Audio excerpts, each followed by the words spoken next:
Baik, bismillahirrahmanirrahim. Assalamualaikum warahmatullahi wabarakatuh. Baiklah anak-anak ya, di sini Bapak akan melanjutkan ya untuk menjelaskan materi mengenai analisis rasio ya. Nah, kalau di sebelumnya kita sudah belajar bagaimana cara menghitung ya rasio aktivitas dan profitabilitas ya. Nah, untuk saat ini Bapak akan mencoba menjelaskan bagaimana cara menghitung dan membaca hasil ya. Hasil dari perhitungan untuk rasio likuiditas dan solvabilitas ya. Nah, rasio likuiditas dan solvabilitas sendiri ya. Pertama, untuk likuiditas ini rasionya sangat penting ya.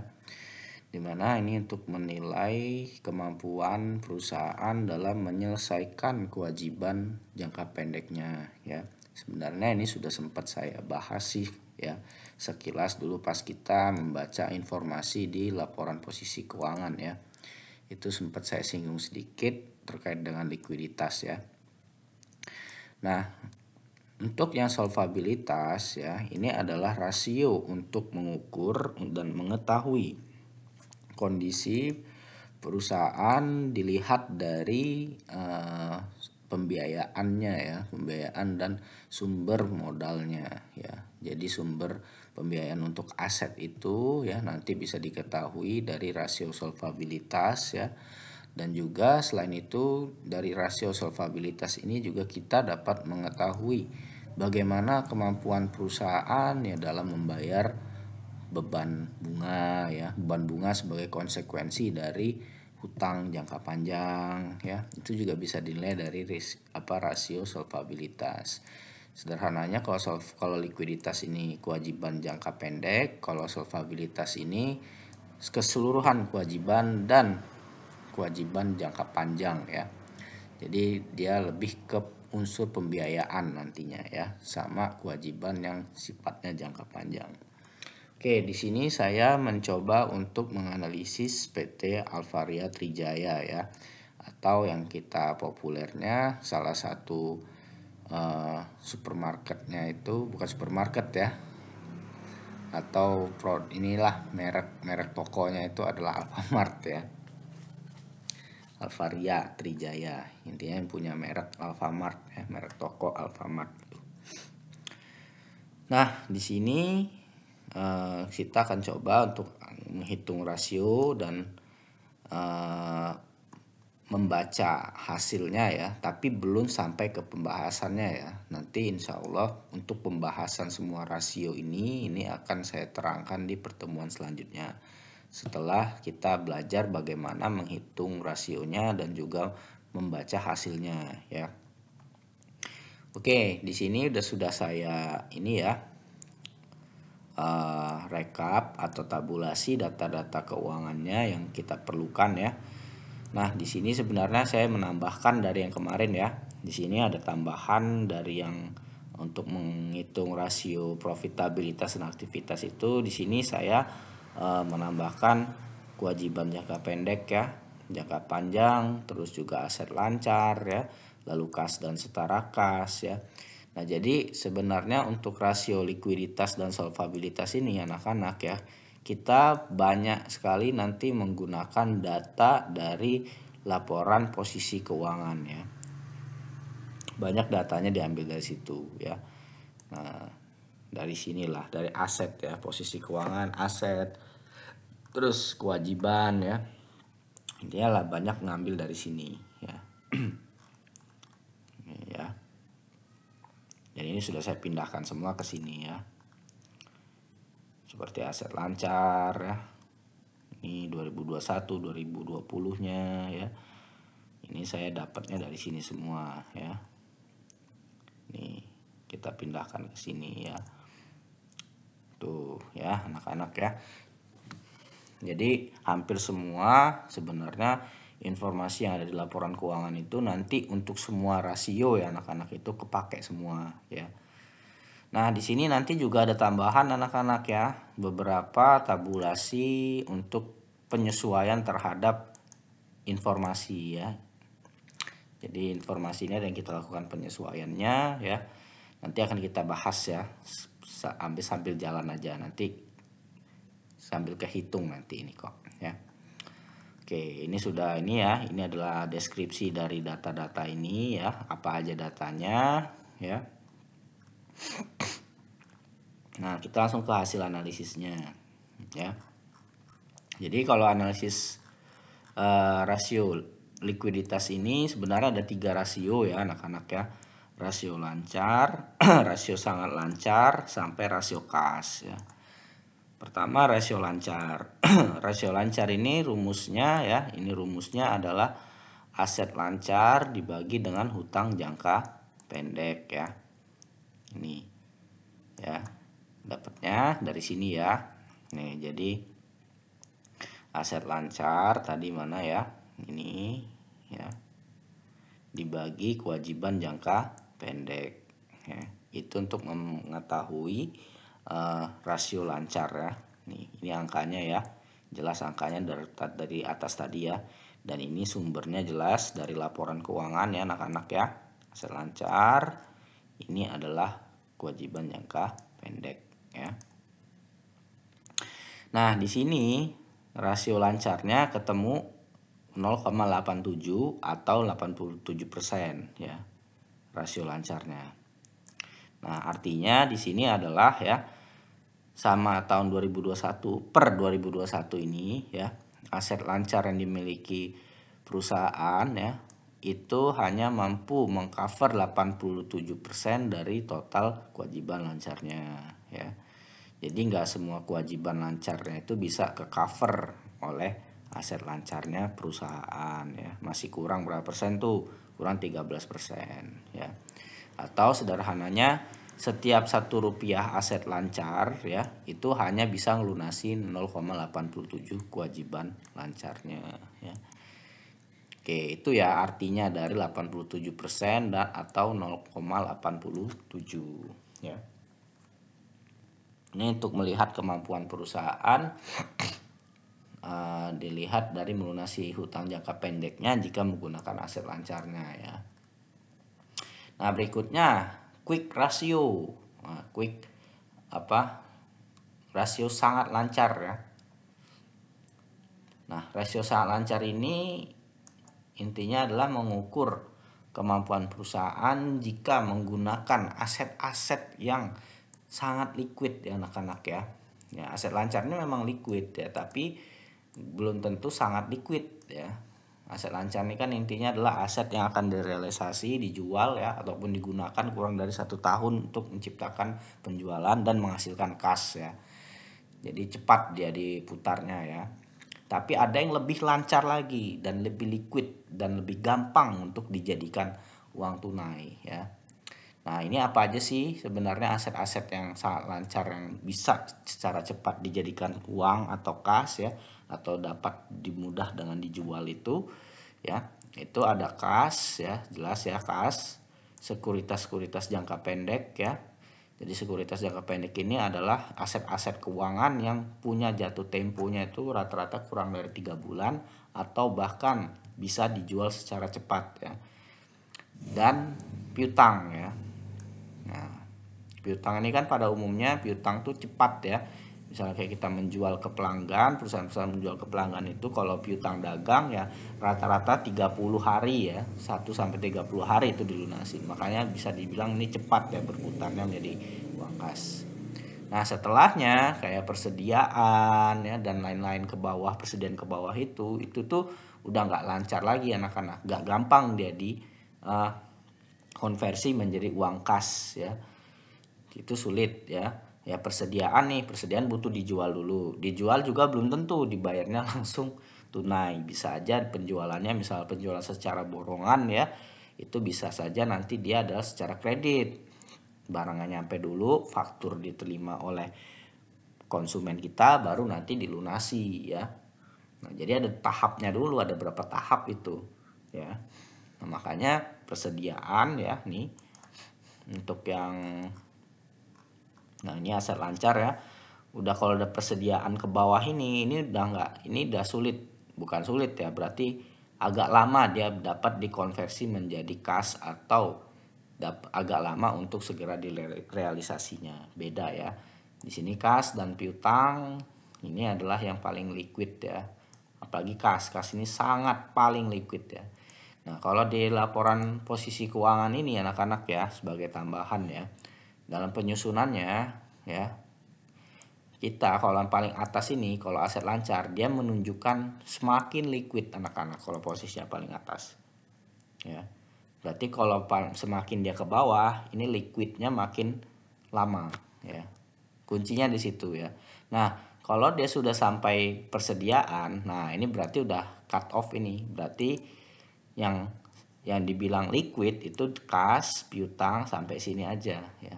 Kalau udah persediaan ini dia udah likuiditasnya sudah cukup lama ya. Tuh, kuncinya di situ ya. Jadi kalau sudah sampai persediaan ini, oh ini berarti udah bukan yang liquid lagi ya. Tuh ya. Nah, di sini secara usaha lancar ini kita untuk melihat ya kemampuan perusahaan ya dari aset-asetnya yang dibilang liquid ya, bisa cepat jadi dikonversi menjadi kas atau dijual, itu seberapa besar sih kemampuannya kalau digunakan untuk melunasi hutang jangka pendeknya ya. Nah, di sini jelas ya, kas, sekuritas jangka pendek tambah piutang ya. Nah, di sini kita nggak ada sekuritas jangka pendeknya kalau kita lihat di sini ya.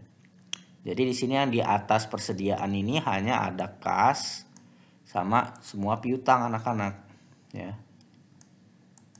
Piutang usaha sama piutang lain-lain. Cuman ada ini aja. Sekuritas nggak ada dia, seperti surat berharga ya dan lain-lain itu nggak ada. Nah, ini udah persediaan, berarti ini udah nggak liquid ya. Berarti hanya ini aja yang liquid, yang sangat liquid maksudnya ya, yang cepat ya.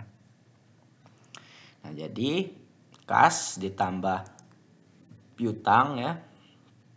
Ini menghitungnya di sini ya. Menghitung sekuritas lancarnya ya anak-anak. Kas ya.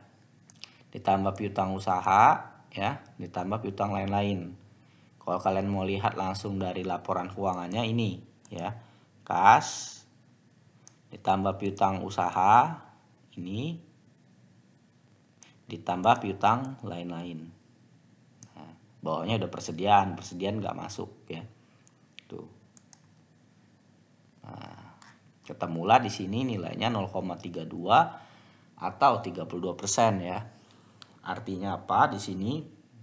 Ya, jika dia mengandalkan kas, setara kasnya, terus sekuritas jangka pendek sama total piutangnya ya, hanya mengandalkan aset-aset itu, perusahaan itu cuma bisa lunasin 32%-nya aja ya, dari semua kewajiban jangka pendeknya ya. Atau sederhananya, setiap Rp1 aset lancar yang liquid ini, kas, sekuritas jangka pendek dan piutang ini ya, yaitu cuma bisa nyelesain 0,32 kewajiban doang ya.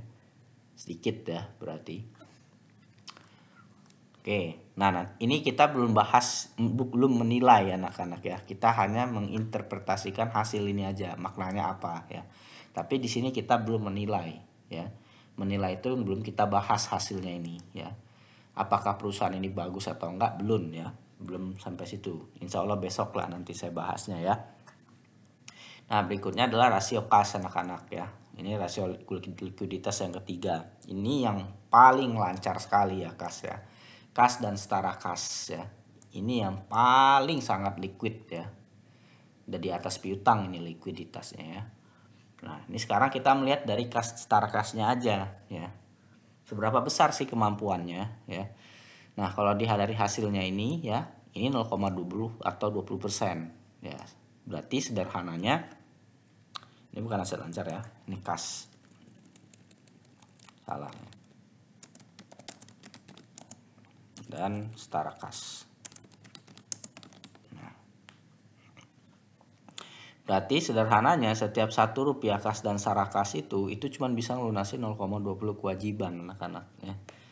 Jadi semua uang kas dan setara kas yang dimiliki perusahaan itu cuma bisa 20% dia kewajiban lancarnya dilunasin. 80%-nya itu masih belum bisa ya. Tuh. Oke, sekali lagi di sini kita belum menilai ya, nilai perusahaan ini apakah bagus atau enggak dengan hasil seperti ini. Nanti ada sesinya, sesi tersendiri ya. Kita akan bahas bagaimana cara membaca hasil ini ya. Ini kan kita hanya menginterpretasikan maksudnya ya, tapi belum menilai dari hasil ini ya. Tuh. Nah, ini adalah contoh untuk menghitung rasio likuiditas ya anak-anak ya. Ada 3, rasio lancar, rasio sangat lancar, dan rasio kas ya. Nah, berikutnya rasio yang kita bahas adalah solvabilitas anak-anak ya. Nah, rasio solvabilitas ini ada apa aja ya? Pertama, ada rasio total hutang terhadap total aset. Ada rasio total hutang terhadap ekuitasnya. Ada rasio hutang jangka panjang terhadap ekuitas ya. Terus rasio kelipatan bunga. Yang terakhir adalah rasio laba operasi terhadap kewajiban ya. Oke, coba kita bahas satu-satu ya. Pertama, rasio total hutang terhadap total aset ya. Jadi ini sederhana ya. Kita membagi total hutang yang dimiliki oleh perusahaan dengan total asetnya. Nah, hasilnya adalah 67%. Angka ini dari mana? Ya jelas ya anak-anak ya, kita ngambil dari atas ini ya. Ini total hutang ya. Dibagi dengan total aset ya. Ya jelas angka-angka ini dari mana? Ya dari laporan keuangannya ya. Total aset nih ya. Ya dibagi dengan total hutangnya nih. Nah, ya. Tuh ya anak-anak ya. Nah, di sini hasilnya berapa? Hasilnya 67%. Artinya apa 67% ini ya? Jadi sederhananya, semua aset yang dimiliki oleh perusahaan ini sumbernya ya 67% dari semua total aset ini asalnya pembiayaannya dari mana? Itu dari hutang. Mau itu hutang jangka pendek, hutang jangka panjang, intinya dari semua aset yang ada itu 67% pembiayaannya dari hutang ya. Berarti 33%-nya barulah berasal dari modal aslinya ya. Modal investor atau setoran pemegang saham, atau berasal dari peningkatan ekuitas yang bersumber dari laba ya. Jadi cuma 33%. Ini sumber aset ini ya. Jadi gampangnya ini paling banyak kan hutangnya ya. Nah, terus berikutnya rasio total hutang terhadap ekuitas ya. Di sini kita akan melihat hutang ini ya. Hutang yang dimiliki oleh perusahaan ini berapa kali sih dari ekuitasnya. Jadi sumber pembiayaan hutang itu berapa kali dari sumber pembiayaan yang murni berasal dari investor atau pemegang saham, dan juga peningkatan yang didapat dari laba. Berapa kalinya hutang ini ya. Nah, kalau dari hasil ini 2,05 ya. Berarti logika sederhananya hutangnya perusahaan itu 2 kali lipat dari ekuitasnya ya. Jadi pembiayaan dari modal sama peningkatannya yang berasal dari laba itu ya cuman setengahnya dari hutang ya, dari semua kewajibannya ya, karena hutangnya 2 kali lipat dari ekuitasnya, yang berarti ekuitas ini cuman setengahnya dari hutang ya, atau dari total kewajibannya tuh ya. Nah, berikutnya adalah rasio hutang jangka panjang terhadap ekuitas ya, sama ini juga ya. Nah, di sini kita pengen lihat berapa kali lipatnya sih hutang jangka panjangnya perusahaan itu terhadap ekuitas ya. Nah, di sini kebalikannya anak-anak ya. Di sini lebih kecil dia hutang jangka panjangnya 0,23 kali, dan ekuitasnya jauh lebih besar dari kewajiban jangka panjangnya. Kok bisa, Pak? Oh, berarti jelas di sini ya, kalau kita data aslinya.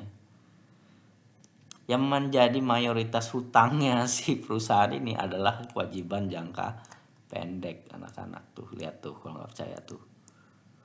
Ya. ya wajar dong ya. Berarti sebenarnya secara untuk yang jangka panjangnya perusahaan ini sedikit utangnya ya. Tapi kalau jangka pendeknya yang banyak ya. Tuh. Kalau dilihat dari jangka panjang kewajibannya, ekuitas ini jauh lebih unggul ya. Di sini hampir berapa kali lipatnya nih? 4 kali hampir ya.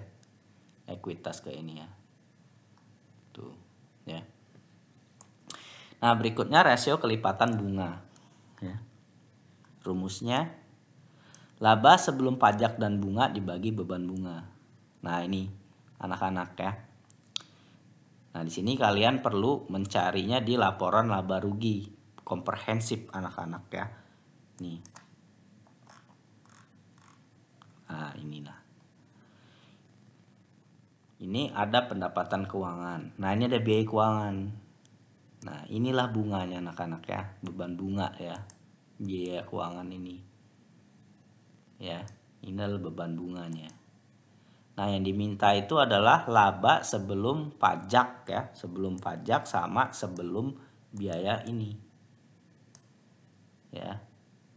Berarti rumusnya adalah ya, karena ini laba sebelum pajak final ini sudah dikurangi oleh beban bunga ya. Berarti harus ditambahkan ya. Karena kan ini setelah dikurangi beban bunga ya kan. Berarti kalau dia sebelum beban bunga berarti harus ditambahkan beban bunganya ya. Itu logikanya ya, cara mencari laba sebelum pajak ya dan beban bunga ya. Jadi pajaknya ini juga semua pajak ya, ini aja pajak final, ada pajak penghasilan badan ya. Berarti inilah laba sebelum pajaknya. Nah, tetapi laba sebelum pajak ini kan sebelumnya dikurangin ini dulu ya kan, dikurangi beban bunga. Berarti kalau dia sebelum beban bunga juga, ya beban bunga yang sudah dikurangin tadi ya harus ditambahin dong, ya kan? Supaya dia ketahuan laba sebelum pajak dan juga beban bunganya. Ya. Tuh, makanya di sini ada rumus nih di sini nih, tuh. Ya. Laba sebelum pajaknya tadi ya ditambahkan beban bunganya, ya. Ini. Tuh. Ya, jadi total 2.790 laba sebelum pajak dan bunganya ya. Nah, ini nanti dibagi ya, rumusnya tadi ya, laba sebelum pajak dan bunga dibagi beban bunga ya, sini berarti 8,6 kali ya. Berarti maksudnya 8,6 kali ini adalah ya, jadi perusahaan itu jika mengandalkan laba sebelum pajak dan bunganya ya, itu dia bisa melunasi beban dari laba ini ya. Beban bunganya itu bisa dilunasin 8,6 kali ini, 8,6 kali ini ya, dengan menggunakan laba yang dihasilkan ya. Jadi sederhananya dengan menggunakan 2790 ini ya, ini bisa melunasi sebanyak 8,6 kali dengan biaya bunganya segini ya. Itu ya. Ya harapannya ya jangan sampai berkurang ini ya. Semakin tingginya ini berarti semakin banyak dia, semakin besar kemampuan dia untuk melunasi bunganya jika hanya mengandalkan dari laba ya. Tuh. Ya kalau nggak dapat laba ya dapat duit dari mana perusahaan, gitu aja ya nak ya. Rasio laba operasi terhadap kewajiban ya. Nah, ini untuk melihat kemampuan dari laba operasi yang dibuat oleh perusahaan, yang diciptakan perusahaan itu mampu nggak sih sebenarnya untuk melunasi total kewajibannya. Ini semua ya kewajibannya. Ya. Di sini cuman hasilnya 15% anak-anak. Ya. Berarti kalau hanya mengandalkan laba operasi aja ya, ya cuma bisa 15% kewajiban doang yang bisa dilunasin ya. Atau sederhananya 1 rupiah dari laba operasi itu cuma mampu melunasi 0,15 rupiah kewajibannya semuanya ya. Oke, baik, mungkin itu saja ya untuk rincian dari saya ya terkait dengan menghitung rasio likuiditas dan solvabilitas serta membaca hasilnya ya. Tapi di sini kita belum untuk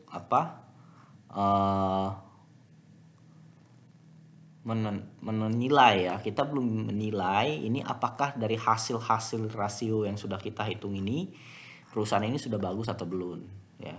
Nah, nanti ada cara menilainya dari hasil yang sudah kita dapat ini ya. Ini insya Allah nanti akan saya jelaskan di pertemuan selanjutnya ya. Selanjutnya ini kita akan semuanya nanti ya. Kemarin kan sudah menghitung profitabilitas sama aktivitas ya. Nanti akan coba kita nilai dari hasil yang ada. Baik, itu saja. Mohon maaf jika ada salah kata. Semoga bisa bermanfaat untuk kalian semua. Saya akhiri. Wassalamualaikum warahmatullahi wabarakatuh.